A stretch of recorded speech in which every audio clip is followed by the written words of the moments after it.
This week on the show, we talk about reducing cannabis taxes, how to get your branding on point, and there are a ton of different names for cannabis, but which one is best?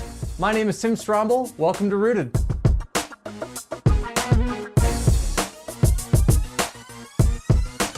Welcome to the show. You know, in putting this show together week after week, someone pointed out that we always refer to the plant as cannabis on the show. So that got us thinking, why do we do that?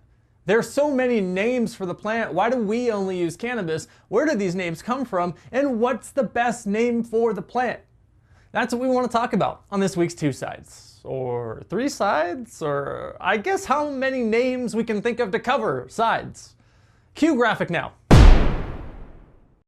First up is marijuana, which comes to us from the Spanish name for the plant and is commonly associated with things like marijuana madness propaganda from the early 20th century when anti-cannabis Americans wanted to use a Spanish-sounding name for the plant to add a foreign feel to their scare tactic campaign.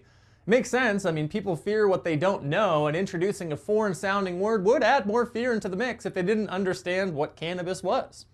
Marijuana is almost exclusively used, pay attention to this by the way, when talking about cannabis-related crime.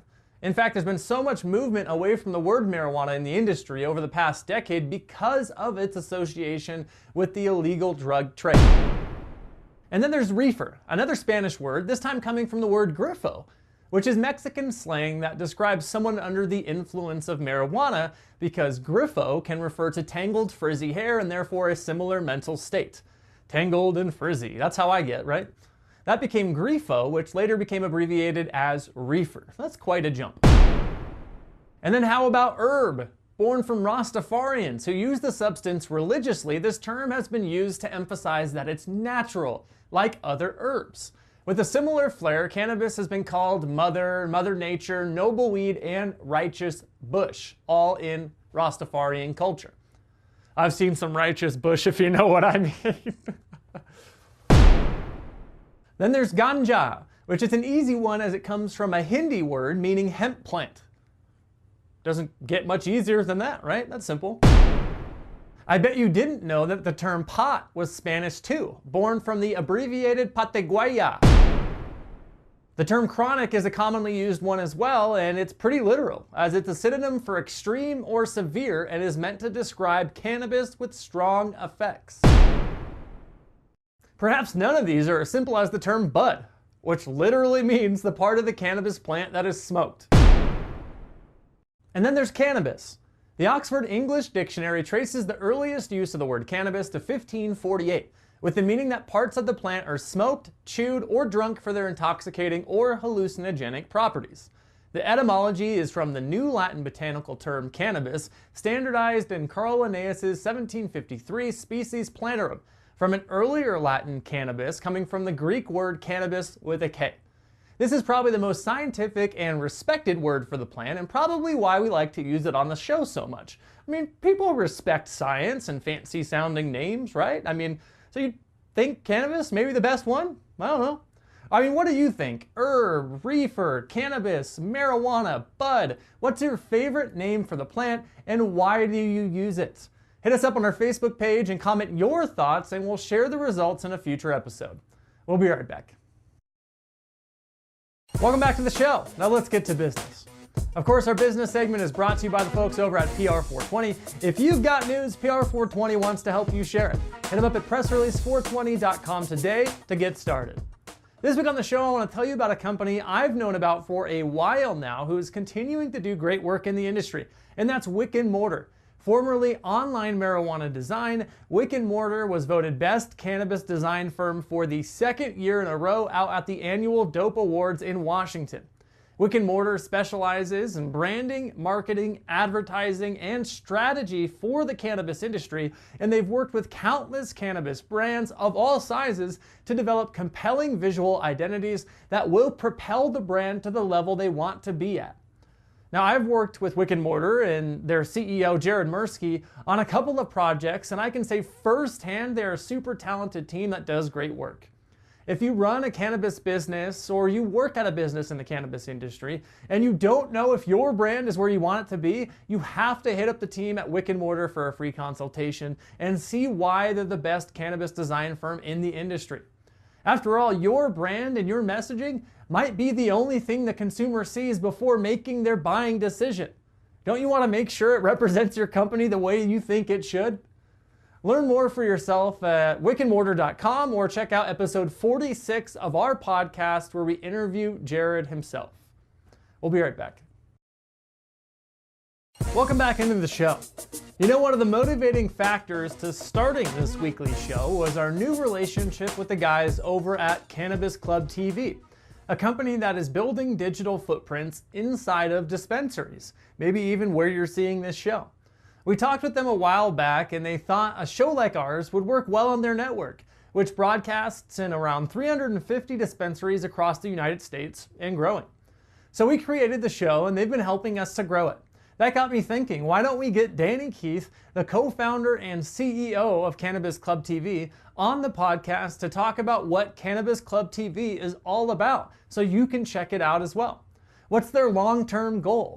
What sort of content are they looking to air and show you on their network? And which big-time cannabis industry celebrity is backing their effort? We talk about all that and so much more this week on the show.